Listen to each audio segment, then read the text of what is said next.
And welcome back to Videorama, where we take your request for a topic and give you our recommendations. We received a message from an old woman who apparently wanted some killer doll movies, not directed by Charles Dance. Wait, who's Charles Dance? He's that English guy who doesn't direct killer doll movies. I just don't listen to that old lady. Charles Band. They're really off. Huh? The old lady, I don't listen to her. She's kind of off. We just generally ignore the elderly. Speaks to you in your dreams. It's true. Oh. I don't know where the hell I got Charles Dance from. She said she Charles wanted to Band. speak to Donnie because he's the painted man. Mr. Lannister. Dude, I do this all the goddamn time too. Like even with my favorites, and I fucking love Charles Band. Anyway, I so want Charles Dance. We're even. Yeah. I don't dance. My name is Linda, but you can call me the Cheese as always. Or, well, don't call me Fats, please. I've got a delicate ego. I'm Adrian, and I'm here too. I'm Donnie, and I'm here for your pleasure. I don't know why I was expecting you to say, and I am here to party. Yeah, I did come here to party. In your best NPR voice. I am a paralegal, and if I were to date you, I would appear with roses and white chocolate, and some of the roses would be made of white chocolate. We would go to my mom's house and watch Jeopardy. You honky. My. So what are we doing? Well, I'm recording a show, I guess, at the video store here. We do that sometimes. Yeah. So anywho, I originally wanted to go with Dolls, which I just watched recently. But then you realized that it would be really obvious. It would be really obvious. And I went with my husband's choice, which was magic. God bless your husband. Yeah, he's got good taste. I mean, that's how he ended up with me, or maybe that's some. I'm glad that I finally listened to the man, because I've been saying this is an awesome fucking movie. It really, really is. It is. It's William Goldman It really and Richard is. Attenborough, and It was Yes. made during a time when big actors would be like, I would like to do a horror film, and they're like, A whole all picture. right. It's like It's we a do real horror Adrian in the show. theater. Jerry Goldsmith did the score. Yeah, And it's one of those movies that where was something they did. William Goldman adapted his own book, like with The Marathon Man and A Princess Bride. Yes. And if you've ever read Princess Bride, like I read it, and at first I hated it because he okay, so you're reading the book and it sounds like he keeps interjecting as the author or the author of the screenplay. I love doing that. And he just comes across sounding like a complete asshole. And I was just like, what the fuck with this guy? And then it got to the point where he was talking about his like fat loser son. I was like, okay, nobody could be this much of an asshole. So I looked it up, and like, he doesn't even have a son. He was just writing himself in as a character. And there was no other author of the book. He wrote it himself, and it's amazing. I love it. And That sounds like the kind of stuff I read. I kind of went into this blind, because I didn't know that. I mean, all I knew was that Sir Anthony Hopkins was in it, but it just, like, as the credits were going, I was just like, Yeah, no, Like, Burgess William Meredith, Goldman. Ed Lauder, but And most Burgess importantly, fucking Ann-Margret. Ann-Margret. I love Ann-Margret so much. Ann-Margret is one hot piece of ace. I would take a bullet for Ann-Margret. She is so freaking precious. I just want to eat her up. I would just marry her to hang out with her. She made me laugh in this movie for the wrong reason. I love her so much. Well, and William Goldman basically said that, like, she was, like, horribly underrated. like I her think so too. emotional acting. Yeah, Everybody she's writes her off.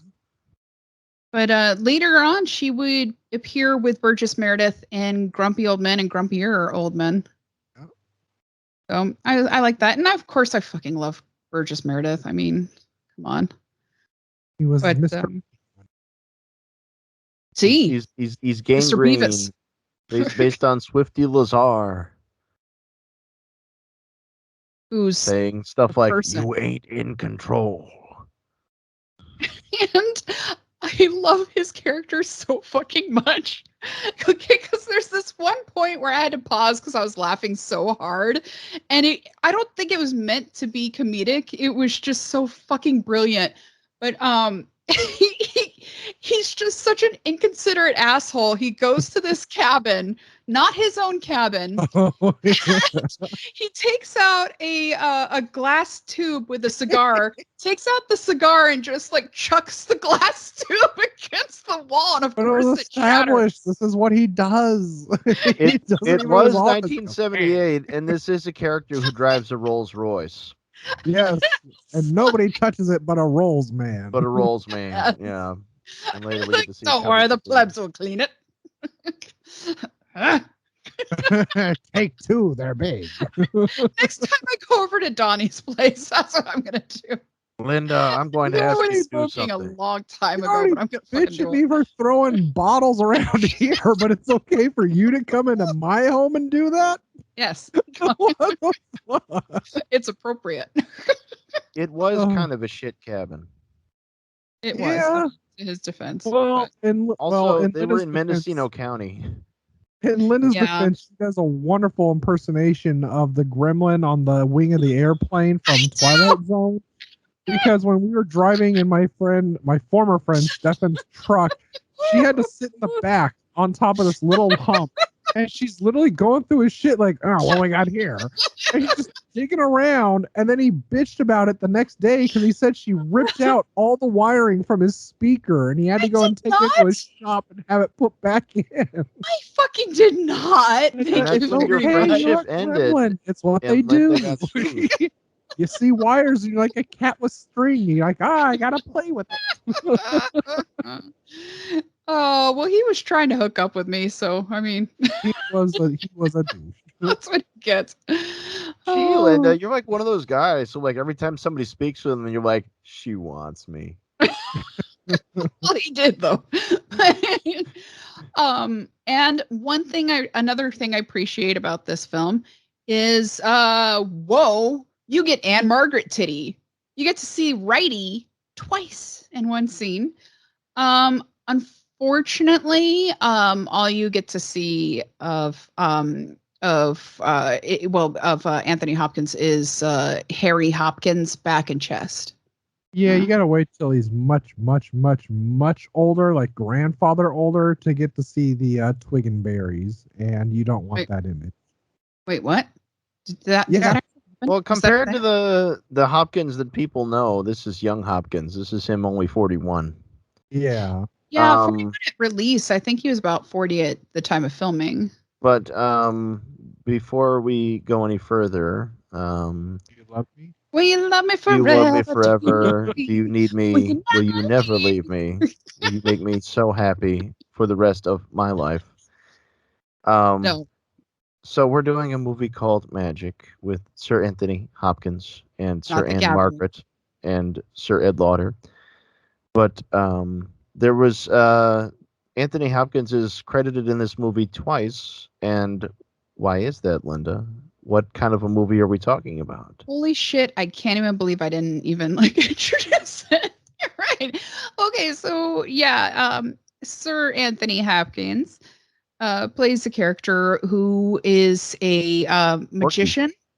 Yeah, Corky. Which you don't really hear that name so much anymore, that nickname. But probably for good reason.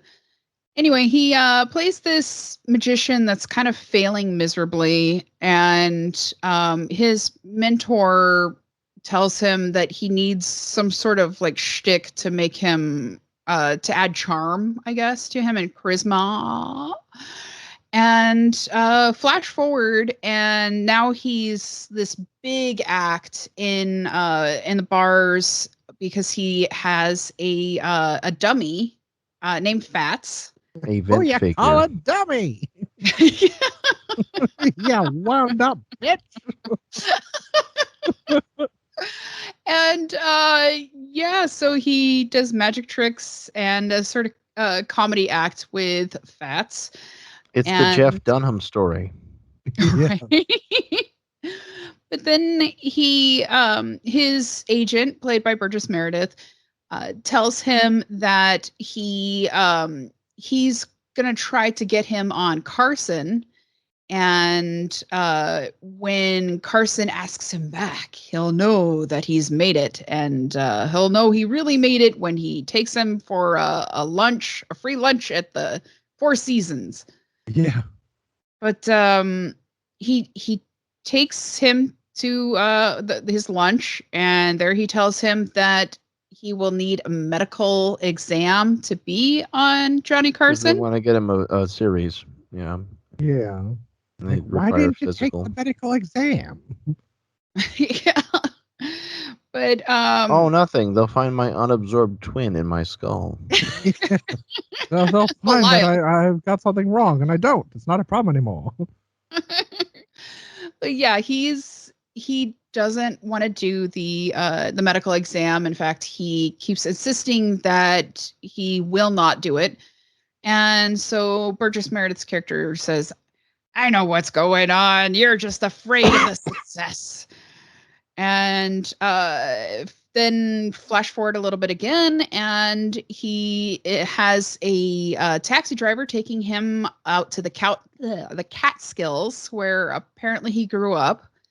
And he gets a cabin in a remote area that is now ran and owned by his old high school crush, played by Ann-Margret. Everybody's high school crush. Yeah. Oh yeah. And then you find out that Fats is talking to him, and it is not an act. And the killings begin. You get, about halfway through, you get this wonderful, wonderful scene between Anthony Hopkins and Burgess Meredith, where he tries to make Anthony Hopkins go a whole 5 minutes without talking through Fats. And it is done not only in real time, so which in a movie is an eternity. Because in 5 minutes, 5 years can go by. But like you get him sitting there, like just being punished by the silence, like, this is very cruel of you, you know. Like, I don't think I'll be able to forgive you for this. It isn't meant to be. Perhaps we'll be laughing about this later. And meanwhile, Burgess Meredith's just like, I'm gonna chew on my lips because I'm old. It's become obvious that that Hopkins is indeed cracked. There was time now. Yeah. You gotta stop him. I don't have a weapon. Use me. Yes! Me. What was fucking hilarious. I loved it. Well, it's a big, heavy wooden thing. I mean, you could definitely beat a man to death he's with like it. a cudgel, right? And at like just before that, Ann-Margret's character established that he's really heavy. Yeah. So, I mean, and I just love that he's swinging him around in the woods, and all you hear is Fat's voice going, yeah. Because in his mind, Fats is doing it. Because and Fats is modeled to look exactly like Hopkins, and sometimes they dress alike. Yes. That is so fucking adorable and creepy all at the same time, and I love it. Apparently, it was very creepy for Hopkins as well. Yes. Yes. Yeah. Supposedly, like, okay, so he trained for this. He trained with. He does real ventriloquism. Yeah, they had a ventriloquist on set with them, and not just anybody can do that. Yeah. And supposedly he had to call the ventriloquist in the middle of the night to come take Fats away because he said he was going to throw him in the canyon or something because he was getting too creeped out by him. I love it. Understandable. But yeah, he learned magic tricks and ventriloquism for this role, and it's one of the things that like really establishes him as an amazing actor, because I feel like not enough actors do the work and they just accept or expect things to just like, I don't know, like make pretend. So yeah, there's that, and it's I'll just wing also it. just scheduling, because some of those people just have to immediately jump into a thing, so you don't really have too much time to do that. Yeah, like an actor who's on a TV series and makes a film right quick, like Sir David Caruso. Like royalty anymore. Sir David Caruso. Like, what are you talking about? Kiss of Death was amazing. Oh. But the 70s really was a movie renaissance, where they really roll everything out for a project like this one.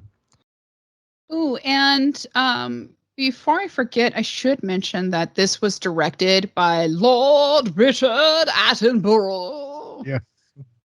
Who you may know from Jurassic Spared Park. no expense. Yeah, who they should know for directing Ghandi and A Bridge Too Far and appearing in the Sand Pebbles. He wasn't just the old Scottish guy in Jurassic Park. No. And he wasn't just Santa Claus in that terrible John Hughes remake of Miracle on 34th Street. Well, this was the third time that that they'd been working together, him and Sir Anthony Hopkins. The first time was Young Winston, where it was about like the Churchill. the earlier years of Winston Churchill. But Hopkins doesn't get to play Churchill. No. He played Lord sorry. I forgot already, and I've got it in my notes. That's okay. I haven't seen this one either. He played Lloyd George. And then their second time working together was A Bridge Too Far in 1977, with where Robert he played Redford and James Caan. Oh yeah, it's a good one, and he played Lieutenant Colonel Frost. Yes, this one where he says, "Tell him to go to hell." But yeah, fun little story I found.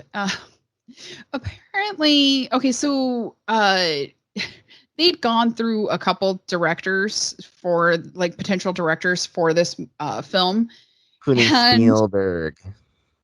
Yeah, they talked about Spielberg for a little while, but Adrian, I know you'd enjoy this. Norman Jewison was set to direct before Sir Richard Attenborough signed on. Yeah, and apparently he wanted. He'd just done Rollerball and Fist. Yeah, listeners, you may know of Norman Jewison as the director of Moonstruck. I believe those, or hopefully Fiddler on the Roof, Thomas Crown Affair. Well, I was going to say that those assholes over at Cage's Kiss talked about Norman Jewison and Moonstruck. Oh, yeah. They got to marinate on that one for a whole 2 weeks. But also, before Hopkins, they had considered having Gene Wilder as Corky. But I guess the producers didn't want to have a comedian play. Yeah, Joseph E. Levine, veteran producer Joseph E. Levine. He's the one who poo-pooed having Gene Wilder. And he'd also worked with both Sir Hopkins and Lord Attenborough a couple times before. So, nice. Yeah. But yeah, so there's that. And where did we leave off? Bobby D and Jack Nicholson were also considered. Yeah. Jack Nicholson, depending on what you read, there was like a scheduling conflict, or he had a problem with the with wearing a hairpiece. Yeah, which he denies. Yeah. So I mean, yeah. It depends on your source, I guess. It certainly would have been a different movie. Yeah, for sure. I mean, it would have definitely been with Gene Wilder as well. Yeah, and Gene Wilder still thought that like he would have like it should have been a comedic actor, and I fucking love Gene Wilder. I love him so much, but I really feel that Sir Hopkins did a great job with this. He did. Yeah, he really did. It was very believable. He's believable. So, but he is, but it's also like depending on what you read on this as well. There's things that the synopsis for this film that say that Fats is a possessed doll, and then there's others that rightfully say that it's just his mind, that this is an extension of himself. Well, there's just enough wiggle room for somebody to be able to project on it, because they do psychological cuts where they'll show Fats moving without Hopkins being near him, which is only natural because he's having a conversation with his vent figure. Well, even the thing I love, which we didn't touch on yet, the second murder. Actually, it's the first successful murder. Well, that's okay. You're talking about Ed Lauder with the stabbing. Yeah, on that one, you're led to believe that just maybe Fats is moving under his own power. Yeah. Oh, so we should say that he first Fats tells Corky that he needs to kill his agent because he makes him spend 5 minutes without talking as Fats. He wants to stick him in the booby hatch. Well, because he walks in on him having an argument with Fats, and he's like, "This is why you didn't want the medical exam. I get it now. You were afraid it's of for them." the act. This is how we do it in Wales. We argue with our puppet. And so then Fats is like he goes away and basically says he's gonna call to get him the help that he needs. And Fats is like, "You gotta kill him. You gotta kill them all." Fuck in the booby house. He's a bad guy. And he says that he doesn't want to. He doesn't think he can kill him. And that's when he's like, "Use me. Let me do it." Yes. And then he ends up damaging Corky or Fats, and he has to bandage his little head up. And he tells him to go and rob the body and dump the body in the water. And that's the other part of this that was really fun, and especially for the ending made it fun, was Ann-Margret and him or her and Anthony Hopkins on again, off again boning. And how he's like, she's married to Ed Lauder. Like, I want to be with her. She was my high school sweetheart, and I can be happy with her. I don't need Fats anymore. Like, fuck you, Anthony. You need me. Like, I don't need you. Yeah, well, we're gonna kill people now, asshole. And it's the classic horror, gothic horror movie balance, where it is the tug of war between love and death. Yes, and he feels that this love will solve all of his problems for him. And well, it's Ann-Margret, so it definitely will. I mean, yeah, but she has an amazing boyfriend who is just like the salt of the earth for her. Husband, consort. And she just forgets occasionally when she gets this itch that needs scratching, and it's just in her ear. Ventriloquist are pussy poppers. I mean, it's a well-known secret in magic industry, and people just don't catch on to it. They don't want to put the work in for it, but if you do it, pop, pop, pop, watching panties drop. That's what happens. Jeff Dunham just stealing girlfriends from Leonardo DiCaprio and Tobey Maguire. Like, they wanted that pussy, but it was his already. I can attest. There's just something about a guy putting his hand up something's ass. And that's he just like makes it talk. Yeah, and it's like, can he do that with me? Like, wow. Get over here, you wooden dummy. I mean, tell me you don't find the appeal behind that. Well, like, come on, ladies. He tries to. I feel so bad for Burgess Meredith because he gets beaten with a fucking doll. Then he gets dumped into a lake where he's repeatedly drowned by Anthony Hopkins because he really wants to live. And then he assumes, okay, it's over with. So then Ann-Margret's husband is like, "Yeah, you've been sleeping with my wife, haven't you? I'm going to take you out fishing. We're going to talk about this like men. It's going to be like fishing in Godfather Part 2. Yes. And who's going to be Fredo?" And they go out there and he's like, "No, I didn't sleep with your wife. You're full of it. It's all hoo-ha in your head." He's like, "Okay, let's go." Oh, damn. I told her to keep it a secret. Yes. And they're like, oh my God, I see an old bloated man's body on the side of the water. It must be Burgess Meredith. And he's like, hey, he's still alive. I can do it couldn't be Burgess Meredith. He stands 6'4", says, ain't gonna swing with my daughter no more. So he tries to save him and tells Corky to go off. I keep wanting to call him Conky. He tells Conky to go and call an ambulance. And I was like, hey, what the hell's taking him so long? And then he finds out, oh my God, you killed this old man or tried to. And then that's when Fats is like, I'm going to shake you. And he starts doing like Algonquin monkey. He goes, And he even gets then he the dies. neck. Yeah. That one worked a lot better. And I think that Burgess Meredith's character is still alive by that point. No, he's the penguin. Yeah, they don't tell us.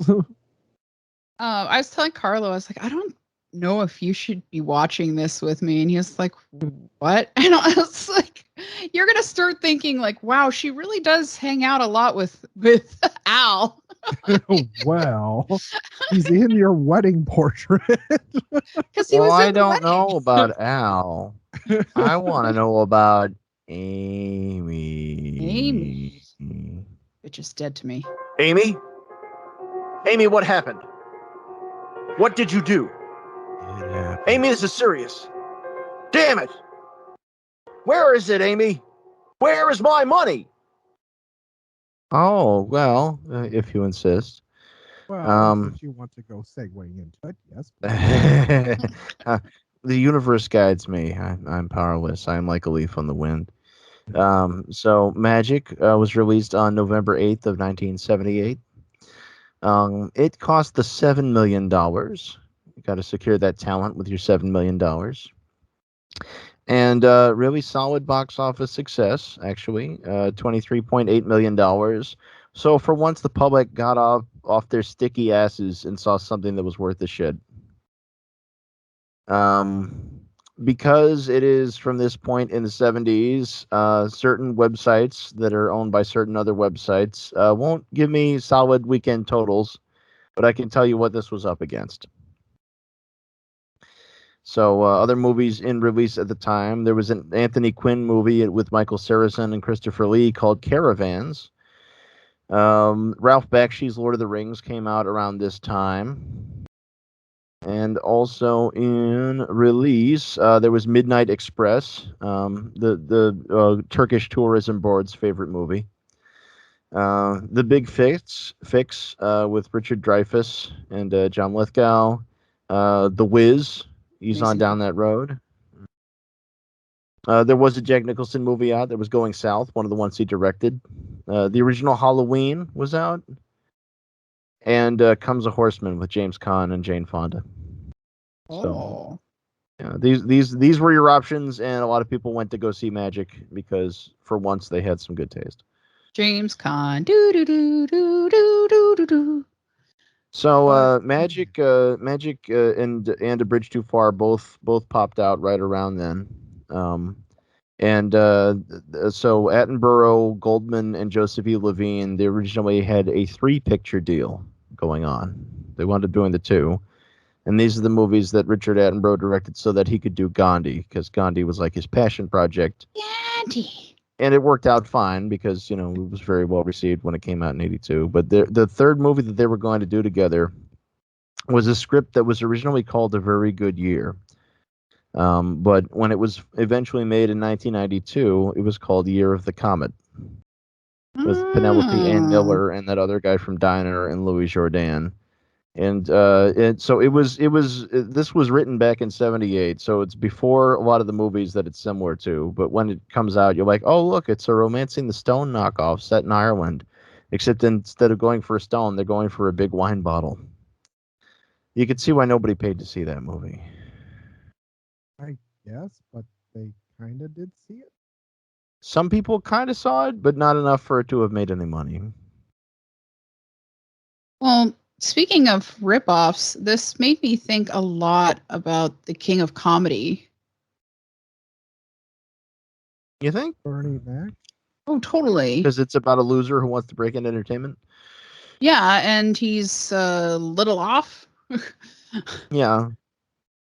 But yeah, I don't know. It made me think a lot about that. But I also must say that according to Quentin Falk, the author of Sir Hopkins's biography, Lord Attenborough actually wanted to cast Sir Hopkins as Ghandi.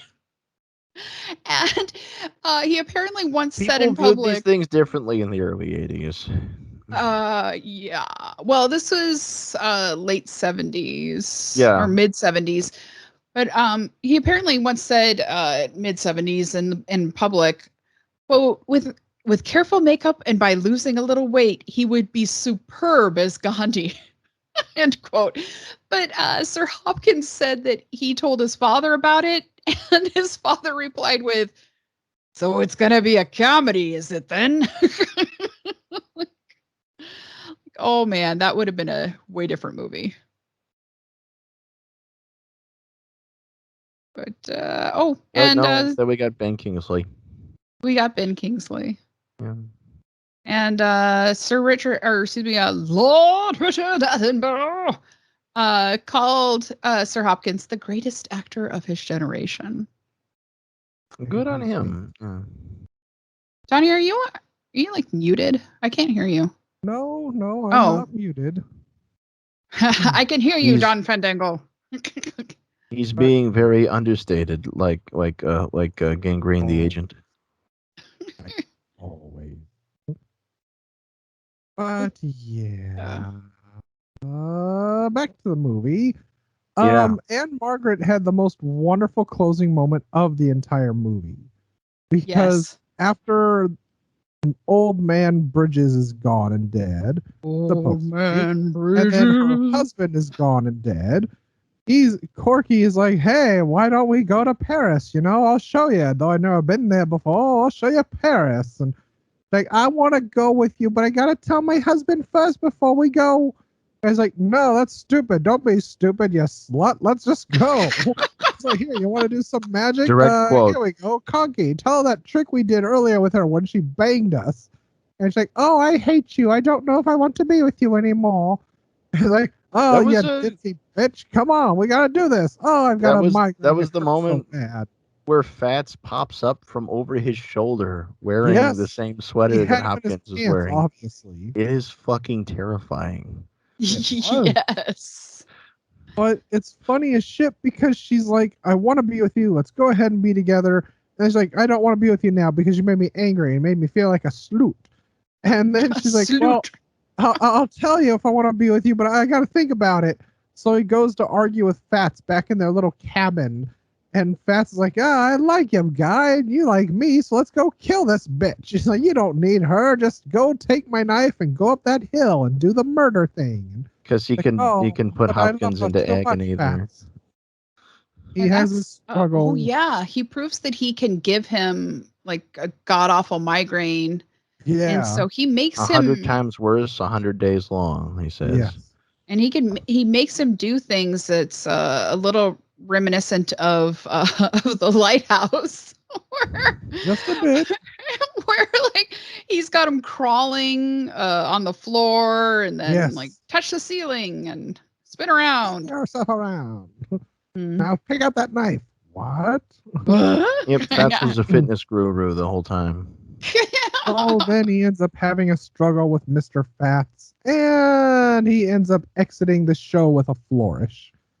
And after Sir Anthony is dead, that's when you have Ann-Margret approach outside. Well, you should say like he was going to kill Ann-Margret's character. I did say he told him to get the knife and kill her. Yeah, but he like ended up giving her a wooden heart that the one that he almost gave her in high school. Yeah. Yes. And he saw that she was so touched and she smiled when she got it. So instead of killing her, he ended up stabbing himself in the gut.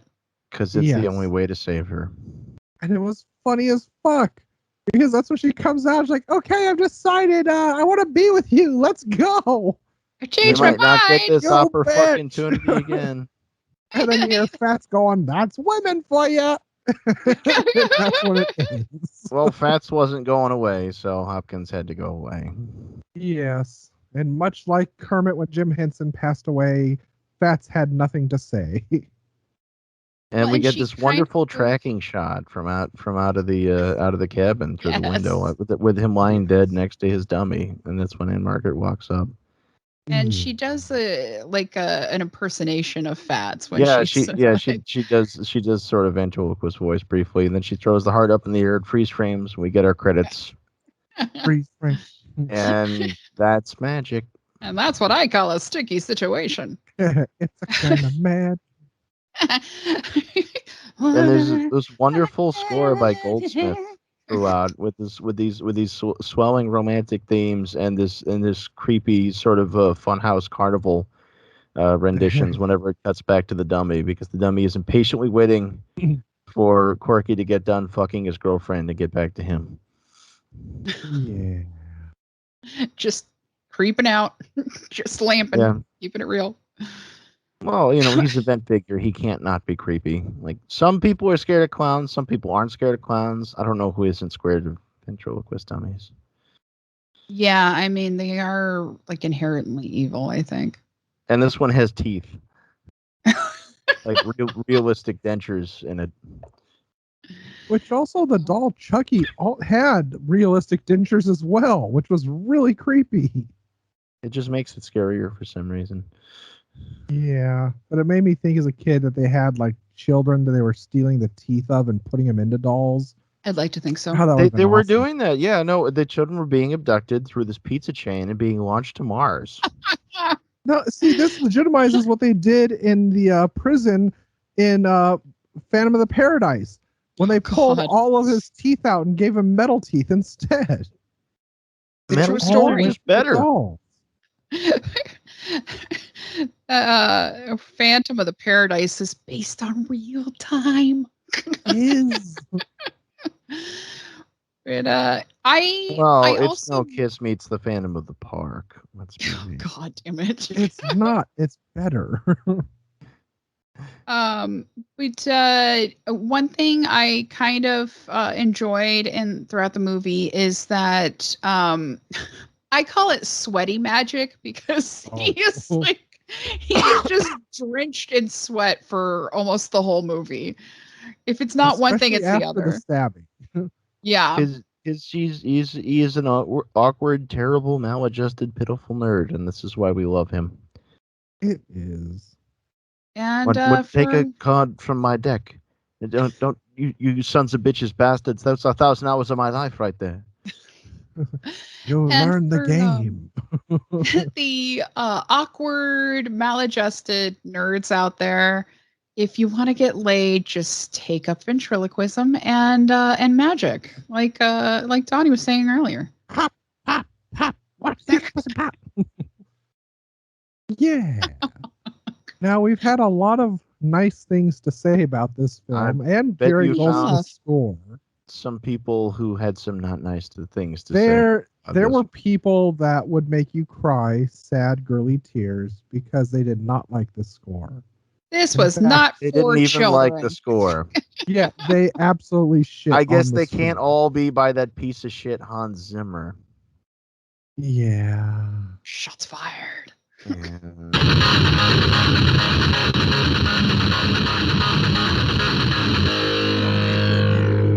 Donnie's reviews. Okay, so misleadingly billed as a horror, this limp suspense yarn, directed by the usually dependable Richard Attenborough, imitates Hitchcock poorly.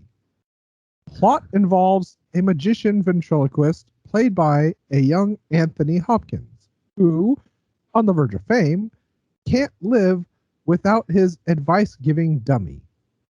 He runs away from his New York City agent, who's about to sign him to a contract, goes to the mountains where he was raised and connects with his childhood crush.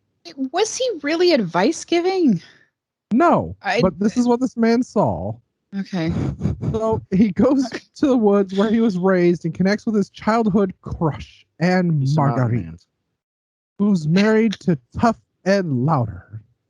And the love triangle begins. After Lauder's killed, a few suspenseful scenes can't save a wooden script.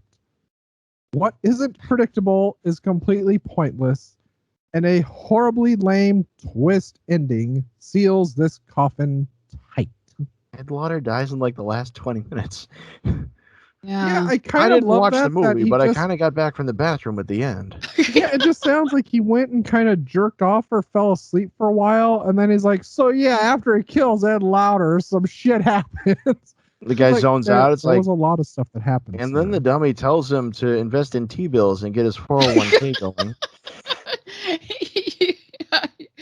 You gotta get that shit going now, man. Diversify your portfolio, fucker.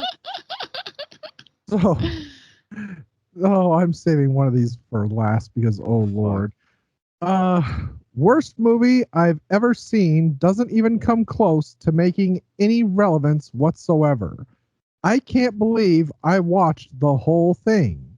It's scary to think that somebody actually paid people to be in this movie. Oh my God. This movie had almost nothing to do with magic. If you want to watch a real movie, try out Rosemary's Baby, Children of Men, or A Cat on a Hot Tin Roof, or V for Vendetta. What? This You just Cat on a like Hot four Tin movies Roof? that have nothing to do with each other. Yeah, but they have magic. They do? I mean, Elizabeth Taylor's pussy's full of magic. I mean, this by no means qualifies as entertaining. I would rather have taken a trip to the Amazon jungle and cuddled with a nice black panther. Why has it got to be black? Yeah, right? I don't know why this was brought up for the Academy Awards. It ranks up there with the lamest movies of all time. Please do not watch this movie. Save yourself the time and do something productive with 2 hours. The lamest movies of all time, like Awakenings, Pink Flamingos, and Citizen Kane. What's with these movies? I don't get it. Pink Flamingos is Citizen Kane. Yeah, I mean, what's the difference? Yeah, Flamingos had nothing to do with flamingos. Wells gets up on stage and says, legalize murder. Oh, God. Now, I chose this next one because I could not completely decipher it. But it was very hard to decipher, but it also had the most people finding it helpful. That's always good. Oh, boy. Is that it? Yes. Decipher it as you will. Play it in 1/3 speed. Clever retort. May I went to Harvard. This was before Hannibal embarked on a reign of terror, rife with vintners' quarterly chatter and soap opera stare-downs. Back when he was a shy lad on the stage, slathering his porcine frame. Oh, porcine? Porcine. Porcine. But he used a K instead of a C. Oh, God damn it. Oh, I see. We got intellectual here. Slathering his porcine frame with ectoplasm and whipped butter. He couldn't get a date unless he was standing under a palm tree and one hit him on the head. I want to see this movie. Clever. Whipped wow. Butter and ectoplasm. That sounds hot. That's what gets the ladies going. Sir Anthony Hopkins' fat ass body slathered with butter. At Here at Videorama, we sell ectoplasm with whipped butter by the gallon. He doesn't even look fat. He was just sweaty. Yeah. He's not fat at all. He's not even kind of overweight. Oh. just sweaty. He's a Welshman. They just look like that, okay? He couldn't get a date unless he was standing under a palm tree and one hit him on the head. Could he? Of course he could. The 1970s were a very dull decade. Shoehorns, wood paneling, corduroy sleeves, and teddy bear skin chairs that blocked the ceiling. A greasy guy traipsing about with a goofy-faced doll that's always talking through your creepy different voice. Oh my God. To Miss Penny Bottoms is at least not boring. she presumes as she kisses his wooden lips.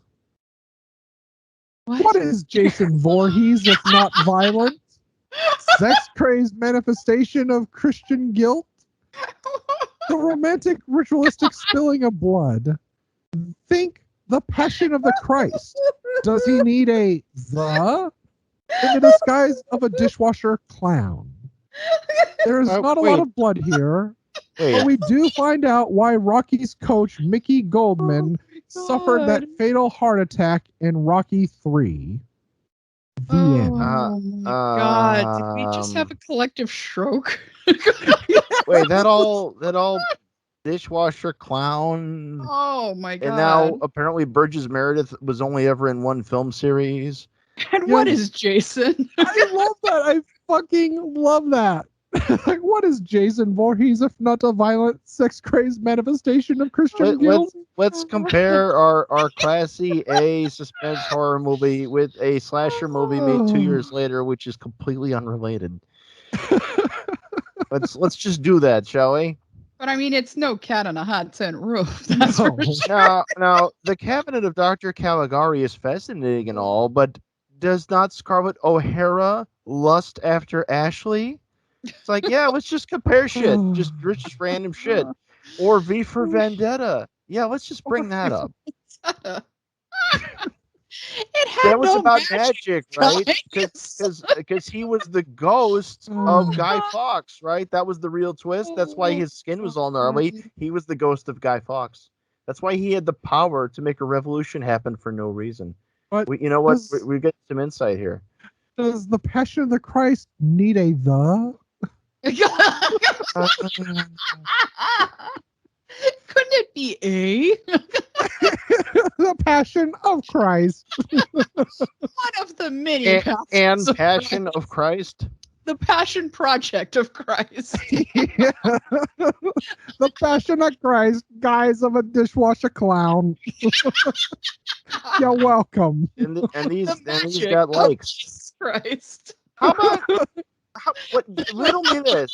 Why is it that every time somebody reviews something, they gotta prove that they're witty? They gotta throw in this sarcasm and shit. You know, and mainstream critics do this too, which is why they're assholes. But it's like, why don't you just say, hey, I was kind of expecting a nice slasher like Halloween, and this wasn't that. I was disappointed. Why don't you just say that? Because they gotta make it. I get an occasional ribbing by reading the National Lampoon back in Harvard. It was a little uncanny. Did I teach it? I went to Harvard. Yes, it was a bit above my taste, really, but it was still good when it was in bad taste. And that gentleman fell off that cliff in Hawaii. It was most unfortunate. Yes. Doing tennis balls of cocaine with Mr. Chevy Chase. Shall we not play cricket? Shall we have tennis? Do you even fuck? If you enjoyed my review, I printed it in the school library and I'm handing them out on the campus quad. The 70s were so terribly boring. Everyone in the 70s drove a wood-paneled station wagon. They did, and they wore leisure suits. You couldn't not. It was the 70s. It was At least we know Miss Penny Bottoms is not all that boring. That's the kindest thing they said. Yeah. They say this to a woman who acted opposite Dean Martin in Elvis. Yeah. It's like she'd been nominated for an Oscar in '75. That's Ann-Margret, man. Ann-fucking-Margret. I love her so much. I unironically just love her. By the way, the woman playing Sadie, the secretary assistant to Burgess Meredith's character, is Lillian Randolph, who was in a lot of movies earlier on, including like all the whole series with The Great Gildersleeve. And she was in It's a Wonderful Life. She played Annie, and she was in a lot of things. So and she'd seen Tallulah Bankhead, and she doesn't scare easy. She doesn't. Gemini Killer always put 2 L's at the end of those words. Donnie, you ain't in control. I know, Adrian. Just take up the knife and give it a little giggle spin. The knife in my case, like in my luggage. Oh, I love it. He's like you. He travels with a knife, a switchblade knife. And the cab driver says, "You really look like yourself." Makes you cry. Untitled. There'll be sad songs to make you cry. Sad songs often do. Happening. I think it's another Sir William from Ocean. the review earlier. Oh, it's just Adrian. Well, after that review, I'm not sure I'm awake right now. Thanks. Did you find any more? We can change that for you. How? How can you do that?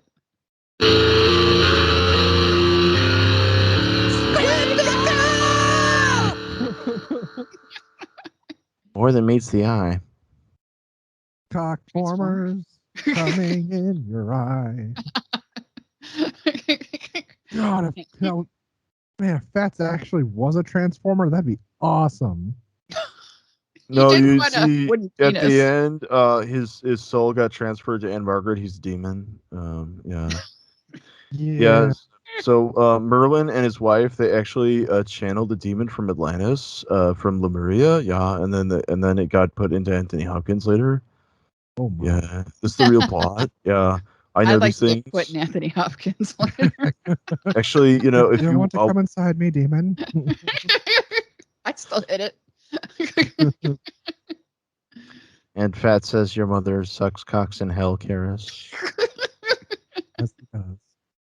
And I shrug. Well, this was pretty fantastic timing, by the way, because we just watched it last night, and like we mentioned before, it was written by William Goldman, who wrote Princess Bride, and yesterday, Princess Bride hit its 34th anniversary. That's really weird. It's actually super weird, because before I even knew that this was your choice, I actually had a dream about the Princess Bride. Oh. I had a dream that I had gone to high school with Andre the Giant, and at that time he was regular sized. Oh. That would be amazing. Yeah. I knew him when he wasn't so big. Adrian's not a size queen. We know this now. I've had a couple of sizes.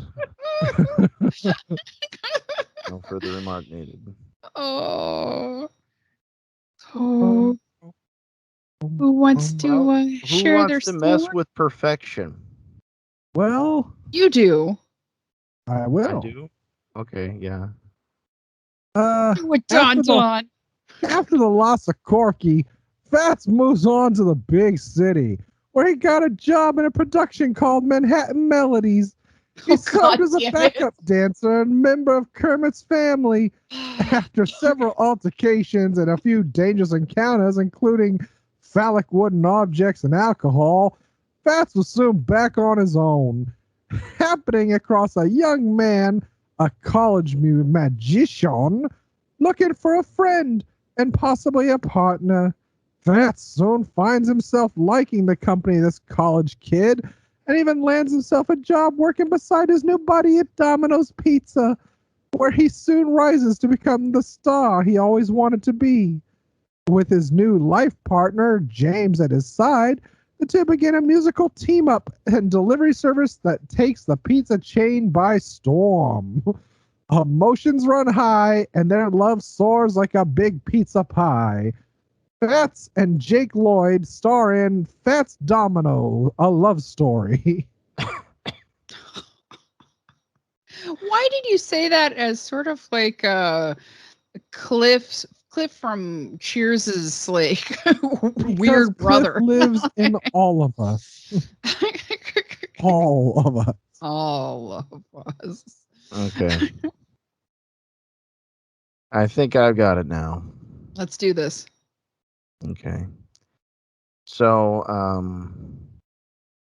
for Corky, I'm thinking Tim Curry. Okay. For Ann-Margret, even though she is irreplaceable, I am thinking of Bernadette Peters. Oh.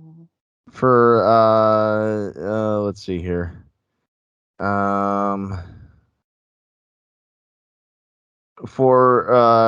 the agent, Gangrene, I'm thinking of fucking Lauren Green. No. Tom Green. No. No, Joshua you Green. bastards. No. Albert Finney. You're losing it. Yeah. Great actor. I'm thinking of John Huston directing. I'm thinking of a really big production from 1982 here. And who would be good for Ed Lauder? Oh, he's irreplaceable too. What? Who? The Crypt Keeper. No. Maybe for Fats. No. Here we go. We'll go sideways. No, we'll make it Paul Michael Glaser. A wonderful human being. I'm sure he is. Yeah.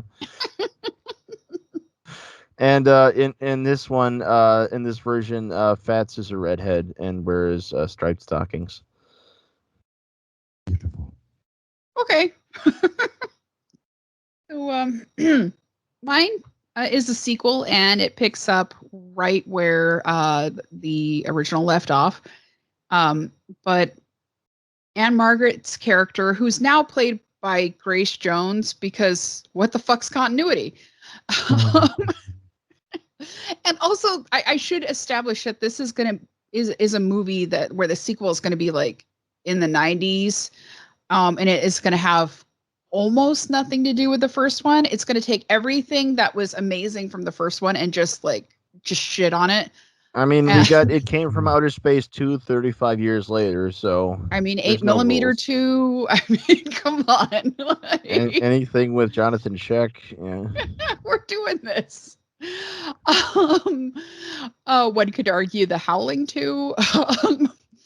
So okay. So she's like, Corky's not replying. That's weird. She walks up and it sort of has the ending now from Sleepaway Camp, where you see Fats just standing up with no pants. And he's got a vagina with the knife.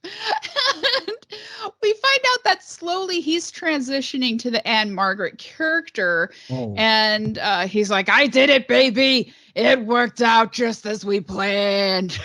So it's single white female too. Kinda, yeah.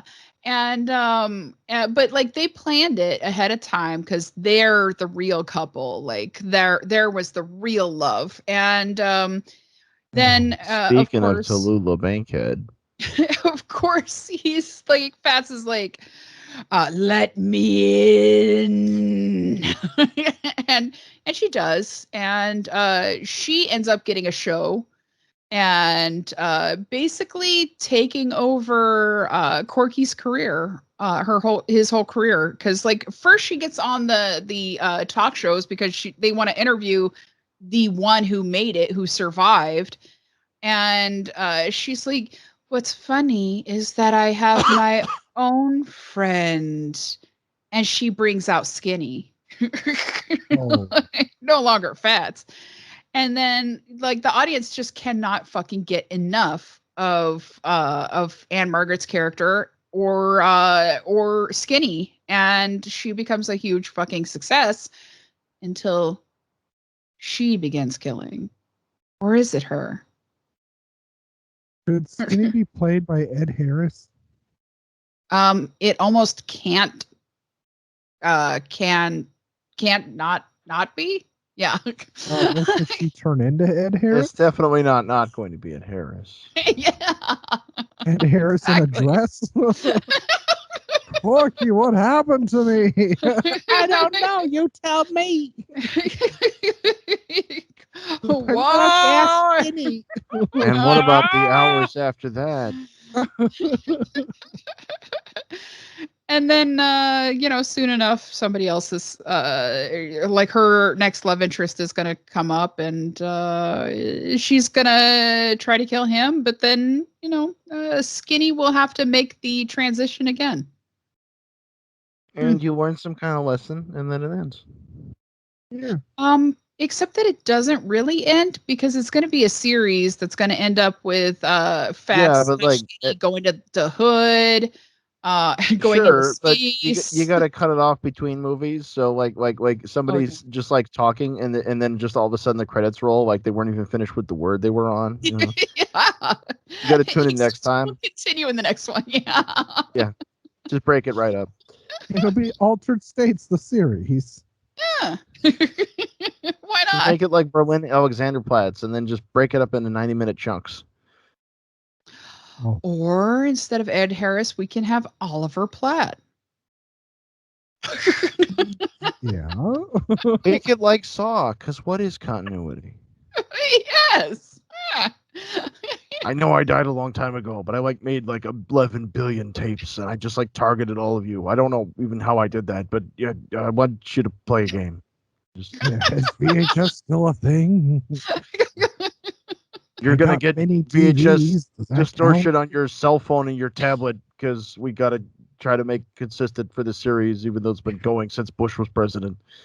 I uploaded 1,100 hours of content onto my YouTube channel. I was a very lonely man. Remember to hit that like and subscribe button. Oh, and also before I got the cancer, I got in this car accident and I ripped the car apart and then I went and killed my girlfriend or something maybe. I'm not really sure at this point. Check out my Carfax report. What's up, Platters? Pops up in the hospital bed with Carfax on his arm. It's like, I think you should listen to what's wrong with the front end.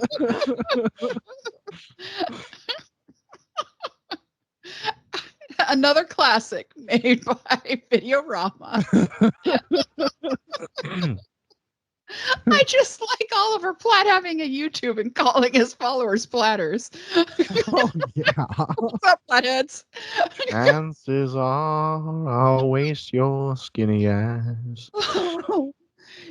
So, I feel like we done covered this movie.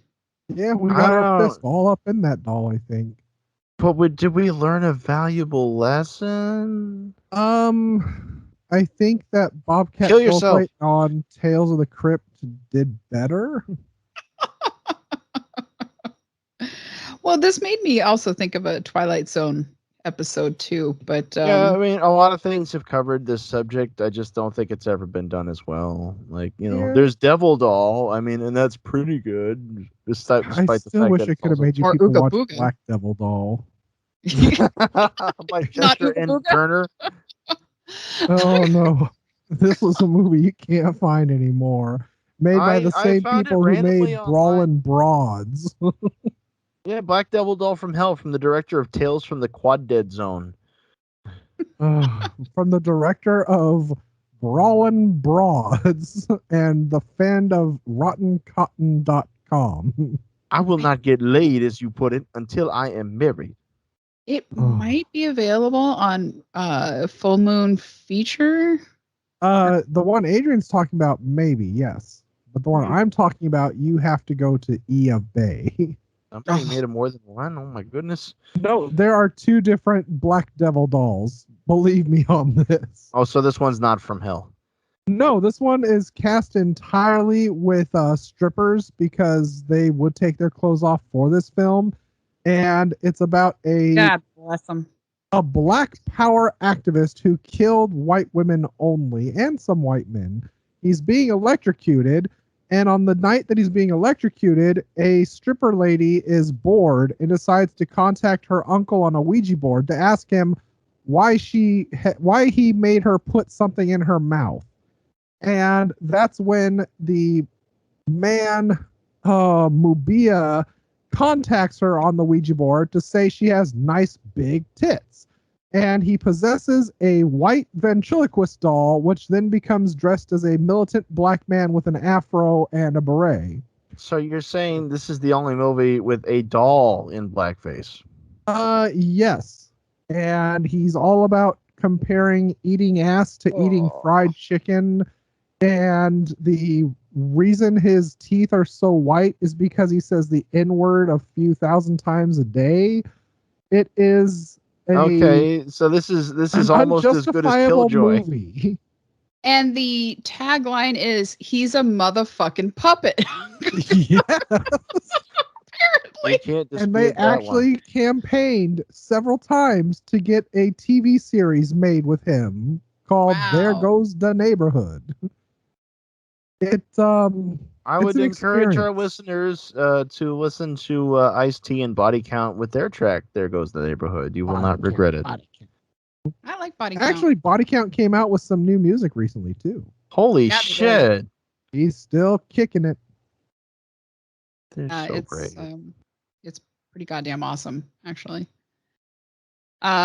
So I guess with that, it is time to say, please, please, please listen, follow, rate, and review Videorama over, especially on Apple Podcasts. I can't talk.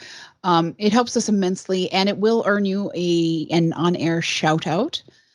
And check out our stuff on YouTube if you're not already, and you could see our pretty faces and see all the visual stuff. Like with the last episode, you got to meet my my monkey companion, Algonquin Thelonious Monkey. Simeon?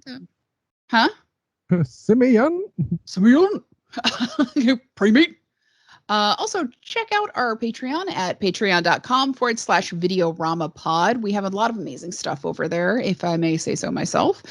And at a certain level, you can be a guest here on Videorama, and you could choose a movie or a theme that we cover as well. And yeah, you can also get an Adrian doodle. You could have that if you really wanted it. And remember, you can find Videorama on Twitter at Videorama P. That's Videorama with the letter P. You can visit our website at videoramapod.com, and you can write to us at videoramapod@gmail.com. We love the correspondence. And yeah, no, that's all I got. Except yeah, no, fuck it, never mind, ignore me. You're Lila Murphy. Oh, yeah. Check out my other podcast about witches in history and stories of all media. Bedknobs and Broomflicks. That's spelled BROOMFLICKS. You know we're enjoyable because we got licks at the end. Also, you could check me out now in the second season of Four's a Crowd as Mrs. Halverson. Adrian, where can the people find you? Oh, the usual. I'm on YouTube as AA Smith. I do put videos on there sometimes. I am on DeviantArt and Patreon as Leo the Fox. LeoTheFox, all lowercase, all run together, all one word. I've got a whole lot of artworks on there that you could take quite a lot of time going through, or you could just skim. I mean, whatever's clever. There's stories on there too, if you were so inclined. If you were literate and your standards aren't too high, they are definitely there. That's that your come online? If you're literate and your standards aren't too high. and you could also find me at the hotel shuffling the freaking skid marked sheets into the laundry. Yeah. Down on Skid Row. Gotta get out of Skid. How about you, Dan? Dan is not my name. That was your slave John name. Is the name of my father's that was given to me. People can find me on the Instagram under Stilgar the Twi'lek. I am also on the Twitter as Unreal Goals, and I'm on the YouTube as Unreal Goals, And I have projectos coming out this monthos, I think. And instead of finding me in the garbage, you can find me in the back booth of Arby's, as they're now allowing people inside. I'm sure that's entirely factual. Slathering my porcine figure in ectoplasm and whipped butter. Donnie, if you're going to go around spreading your Delta, why don't you go to Chick-fil-A? Because I don't support them. That's why you give them Delta. That's why you give them Delta. Get that Jesus chicken and some Delta. If they want to build up their immune systems, they got to come to me. He'll be found in that last stall in the men's bathroom. Honestly, Arby's is the only one that when I tell them, whip up that butter and get the ectoplasm, they're like, welcome back, Donnie.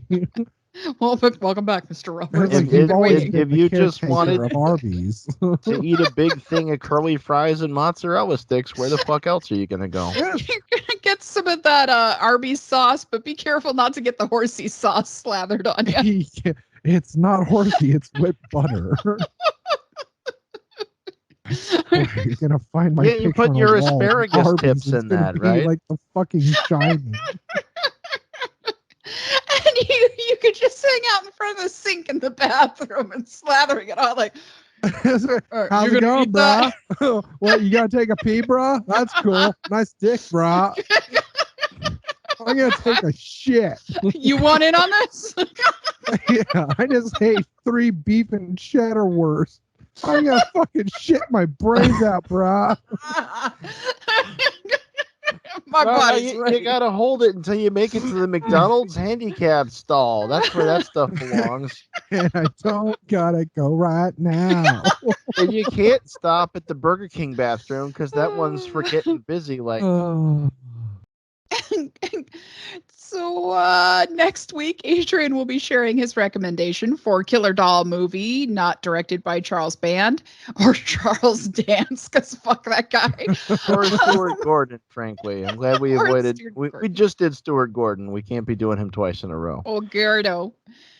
Until then, death to video Rama, long live the new flesh, and Donnie killed a kid. And until next time, the balcony is closed. Ectoplasm in my whipped butter.